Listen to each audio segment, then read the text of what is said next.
All right, we have with us David Bevo, candidate for District 22, Richard Rohde, candidate for District 2. I asked Mr. Rohde to grab a microphone and, oh, Sean, I'm sorry. Sean Gately, District 26. Join the other gentleman on the dais, and Richard, you can go ahead and begin with your 3-minute opening statement. Hello, thank you for coming out. Thank you for sticking around for us. I'm Richard Rohde, and I'm running for state rep of District 2. That's in Providence, downtown Providence, east side, little part of East Providence, Dewey District. I'm from Providence. I was born in Rhode Island, born in Providence, born in Silver Lake. Very interesting story. My mom had me when she was 15 and a half years old. My dad was 17. They're still together to this day, proud to say. How they did it, my mom had 5 kids before she was 21 years old. They didn't go on public assistance. She was a housewife, took care of the kids, so on and so forth. My father was a union truck driver. That's what he did. You know, they made it happen. They didn't go to college. They didn't get, they struggled. They struggled. But we're in a different place right now, but the struggle is different.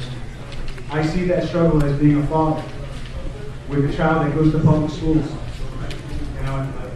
Things have not really changed all that much. They've gotten worse as far as I'm concerned. And in my district, the way I see it, we don't have the representation that we truly deserve. The fact of the matter is, if we had the representation that we truly deserve, I wouldn't be standing here. John wouldn't be here. There's a lot of people that wouldn't be in this room because the people that we elected are doing their jobs that we actually elected them to do. Somebody just made a comment to me. They asked me a question. A very important question. Nobody's asked me this before. He says, Richard, he says, you're running for office. So I got one question for you. Do you know our Constitution? I looked at him without batting an eye. He says, sadly, I don't. I know the story about our Constitution. I know how it was set up, why it was set up, but I don't know it. I don't even know our U.S. Constitution. I know John has one in his pocket. I want to get one. John, can I have yours?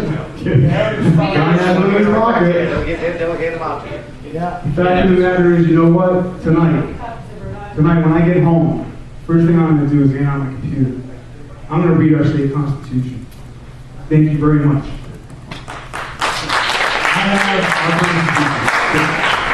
our United States Constitution. So I'm in good company now.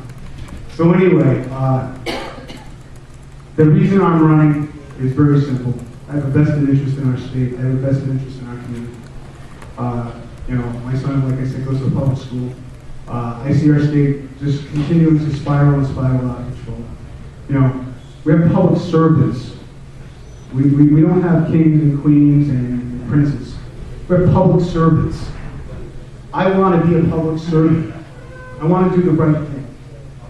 Some people laugh at my style, because I shoot from the hip, and I treat this no differently as if we were sitting at a dinner table right now talking about the issues. Some things could be off the cuff, and some people say, well, that's a little crude and this and that. Well, if the word getting the shaft is crude, well, too bad. That's what we get on a continuous basis. And that's why I'm with it. Thank you.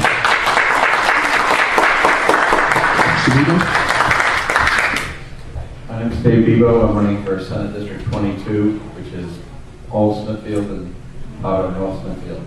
And the reason I'm running is I watched the General Assembly, and that is definitely where our problem is.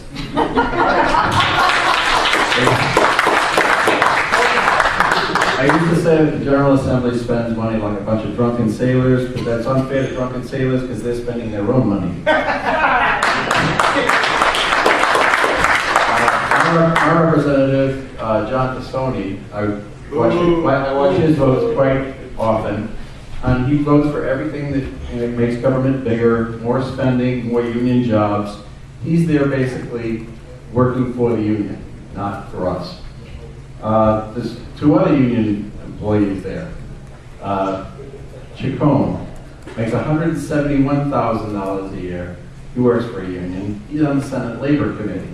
We have Dominic Ruggiero, makes $180,000 a year working for a union. He's on the Senate Labor Committee. So anything that's pro-business in the General Assembly gets referred to the Senate Labor Committee where it dies.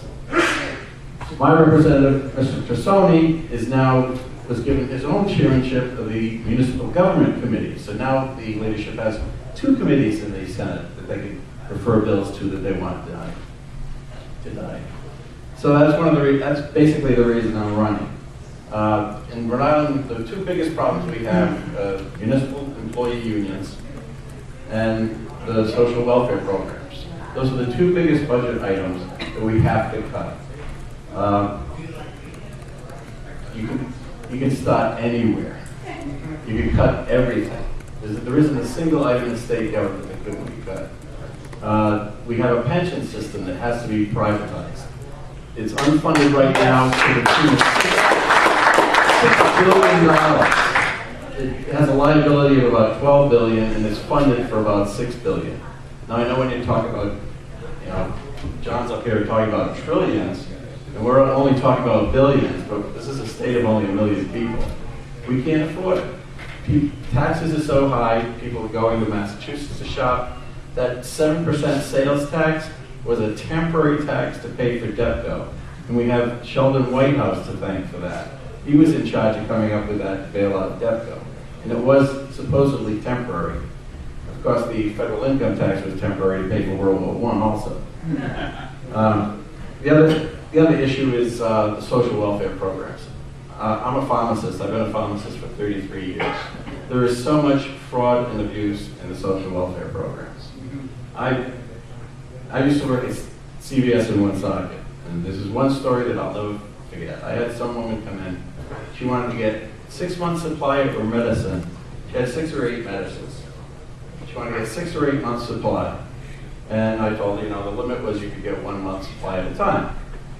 So, needless to say, 2 hours later, I get a call from a social worker from the state that says that I have to give her 8 months supply of her medicines. And you know why she wanted 8 months supply of her medicines? No, she was spending the winter in Hawaii. And this is the kind of thing that goes on over and over again. I'm sick and tired of supporting people and I'm responsible. I'm not going to subsidize people for being irresponsible anymore.